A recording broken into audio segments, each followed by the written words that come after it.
Hey everyone, want to stick with us versus herd. If it's your first time here, let the content, hit subscribe. If you want to get notifications when we post videos, tap the bell. And if you want to join the UVH fam, our community, links are below in the description to our Discord and our options trading group on Facebook. If you made money today, comment below, got paid. If you lost money today, comment below, learned a lesson, and let me know how you did on the comments, what you're looking at for tomorrow. And if you could do me a big favor, hit the like button on the video. Really helps propel the video, helps YouTube say, hey, check this video out. If you like it, if you do, hit like. If you don't like it, hit the dislike. It's fine too. Just hit a button, okay? Now, today was a crazy day. We were fresh off the weekend where Biden was potentially the president-elect. We don't know what's going on. Trump's not conceding. The numbers aren't right. We don't know. It doesn't matter. It doesn't matter politics. We're not talking about that. What we're talking about is how it is impacting the market. So even before, things got a little bit crazy, let's go into SPY.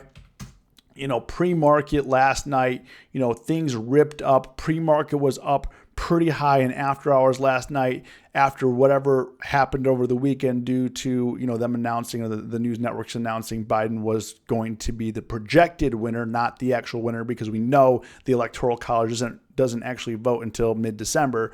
But regardless, he's the projected winner right now, was named president-elect. Markets reacted, S&P futures were up, everything was up. And then, this morning, Pfizer came out and said, hey, we have a vaccine coming out, over 90% effective, full coverage within 28 days. You get to take 2 doses, blah, blah, blah. Good to go. And the market just ripped. I mean, Dow was up like 1,800, 1,700 points. I mean, things were just going wild. But looking at where things are right now, it gave all that up. And, I was kind of thinking this before, because we've seen this before with Gilead, all these other pharma companies, where we would get a massive pump on vaccine news and then it would just fade. I mean, Gilead is down to like a 5 to 6 year low down here. I mean, they're worse off than before they started working on a corona vaccine. I mean, it's just crazy. It's like how Gilead's working on a vaccine and they're like, or their treatment, and they're down more than when they started. I mean, it's just insane to me. I mean, the stock has been suffering, so I was kind of thinking like, is Pfizer going to go the same way? Is the market going to go the same way? And because we had such intense moves that I didn't really trade the day. I scalped a little bit, came out the day relatively flat, only made like $13.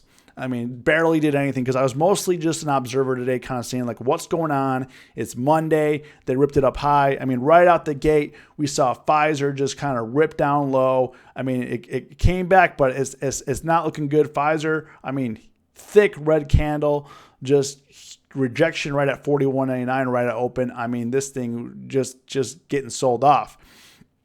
But looking at, kind of where I think the stock market is going to be going in the next couple of days or weeks is all going to tell kind of what happens this week, and also we have a lot of news that's going to impact the market. Obviously, coronavirus is ramping up. Even though there's a vaccine on deck, who knows what's going to happen with that.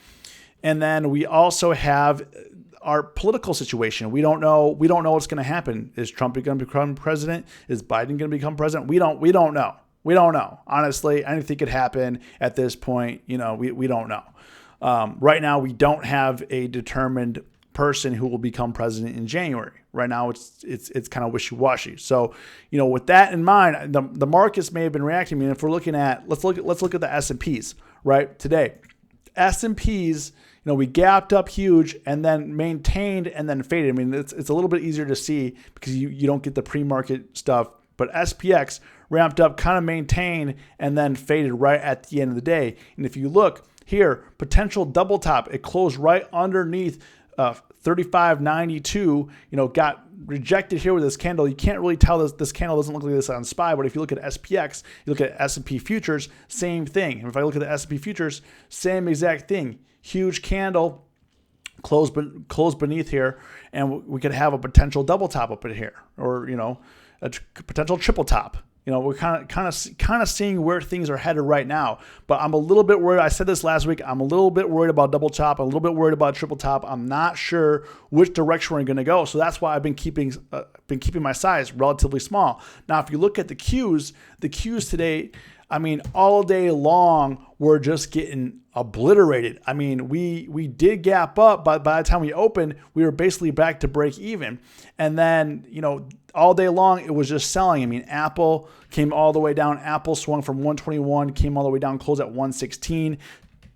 Tesla ripped up to 425, closed down at 452, closed at 421. I mean, it's just crazy. I mean, Facebook was down 14 points. So, you want to be very, very careful. Amazon was down 167 points. And then COVID safe stocks obviously got hit. Zoom took a beating. They closed at 413, down 86 points. Peloton got destroyed too, down 25 points, 20%. And DocuSign as well. I mean, just got DocuSign was down $34. What's Teladoc? Teladoc as well, down $28. So all the COVID safe stocks got hit, obviously. But to the plus side, we had stocks like JP Morgan. JP Morgan, the reason why I was kind of overall watching, because we had such mixture in the market. JP Morgan, for me, going to be very interesting if it holds this area. If it can hold it, we could definitely see 125, 130 area. But, we got out of the 105 wall. I mean, there was a thick wall for JP Morgan at 105. We obviously gapped up huge. It's maintained and was ripping all day long. All day long we're just coasting up. So the question is, can it hold this? Are we going to have some issues coming up? And right now I'm watching and kind of see if JP Morgan is going to hold this area right now. Boeing also ripped up to 188 pre-market. However, it's got stopped out around 180, currently at 177 and closed at 179. So typically for me, Boeing at 180 is a short. I know that, given the coronavirus news and recovery, I don't know if the recovery is going to be that quick. I hope the recovery is quick in terms of travel and all that, but I just don't know. But typically, if you're just trading the chart, and in this, you have to keep in mind, despite all the noise, look at what the pricing is telling you. What is the pricing telling you? The pricing telling you to go long or short, and then kind of factor in the news that way. Don't start with the news and then make trades. Look at the price, look at the chart, and then start trading accordingly. And Boeing, potentially could be a short here. Was a short this morning. We opened up, had a double top here at 180, came all the way down to 172 before ramping back up. So you want to be very careful. There's ways to make money on both sides, long and short. That's the nice thing about the market right now. You can make money going short. You can make money going long, even on a green day. You make money going short. As you can see, it went from 180 down to 172, or 180, down to 174. You could make a nice bag there, But the thing is, you just can't hold in this market, whether you're long or short. I feel like you just can't hold, too long, because it's like a ticking time bomb. That thing's gonna explode. And right now we've explored to the upside, but how sustainable is this? I mean, SPY has ramped from the 325 area up to 364, got rejected. And are we coming back below 350? If we come back below 350, I mean, I think that's gonna be very, very troublesome for SPY. Qs, even bigger trouble right here. We topped out right here. Triple top could come back down to the 275 area, 270. So you want to be careful. Obviously, tech has a ginormous lead versus like the Dow and the S&P. NASDAQ has a tremendous lead on them, so they could afford a little bit of a tankage, but S&P and Dow really can't afford that much more to go down. But right now, I'm just kind of taking it easy, tanking it all in, just trying to see which direction we're going, trying to understand, how the market is going to move, and making sure that we're making good plays. So that is kind of my agenda right now. I'm watching, seeing what's going to happen with these Corona safe stocks like Amazon, Peloton, Zoom, tech in general. Tech sold off huge, and seeing if tomorrow's red, going to lay in a little bit short. Okay, if we're green and we look like to fade, I'm probably going to try to short that fade. So if you watch this video to the end, comment, watch to the end, and as always, stay safe, stay green. It's us versus herd.